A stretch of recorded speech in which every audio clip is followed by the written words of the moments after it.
देवावर विश्वास ठेवू नये दुःख काय येतं? देवावर विश्वास ठेवू नये दुःख काय येतं हा प्रश्न अनेकांच्या मनात कधी ना कधी येतो. जेव्हा आयुष्यात सगळं सुरळीत चालू असतं तेव्हा आपण देवाचे आभार मानतो. पण जेव्हा अचानक संकट येतात, जवळची माणसं दूर जातात, मेहनत करूनही यश मिळत नाही, तेव्हा मनात एक विचार नक्की येतो. मी देवाची पूजा करतो, त्याच्यावर विश्वास ठेवतो, तरी माझ्याच आयुष्यात इतक्या अडचणी काय येतात? असाच प्रश्न एका गावातील राम नावाच्या साध्या माणसाच्या मनात होता. राम खूप प्रामाणिक आणि मेहनती होता. तो सकाळी लवकर उठायचा, देवाची पूजा करायचा आणि मग कामाला जायचा. त्याच्याकडे जास्त पैसा नव्हता, पण मन मात्र खूप श्रीमंत होतं.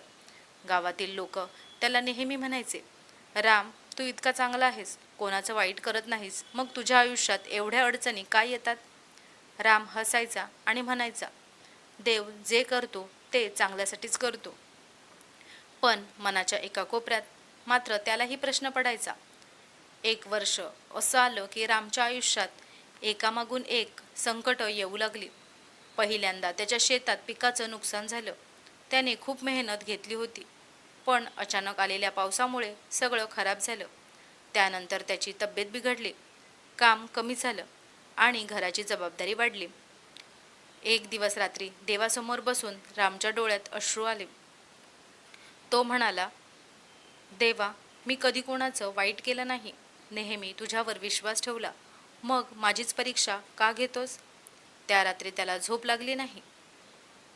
दुसऱ्या दिवशी तो गावाबाहेर असलेल्या एका वृद्ध साधूंकडे गेला.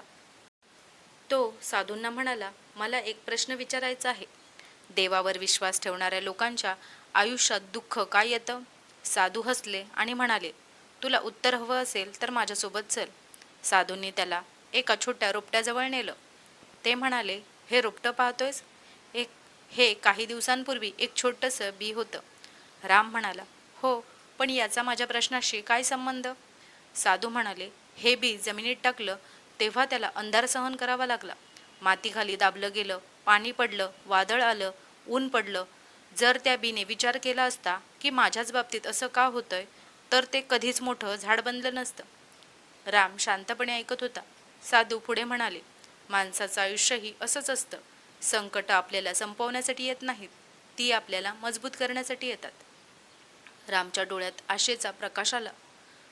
तो म्हणाला, म्हणजे दुःख हे देवाची शिक्षा नसते? साधू म्हणाले, नाही. अनेक वेळा दुःख हे आयुष्यातील एक शिक्षक असतो. ते आपल्याला संयम शिकवतं, लोकांची किंमत समजावून देतं आणि स्वतःची ताकद ओळखायला मदत करतं. त्या दिवसापासून रामचा परिस्थितीकडे पाहण्याचा दृष्टिकोन बदलला. त्याने अडचणींना शत्रू समजणं बंद केलं आणि त्यांना एक शिकवण समजायला सुरुवात केली. काही महिन्यांनी त्याने पुन्हा मेहनत सुरू केली. हळूहळू त्याची परिस्थिती सुधारू लागली.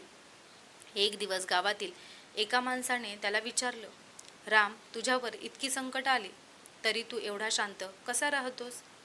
राम हसून म्हणाला, पूर्वी मला वाटायचं की देव माझी परीक्षा घेत आहे, पण आता समजलं की देव मला कमकुवत नाही तर मजबूत बनवत होता.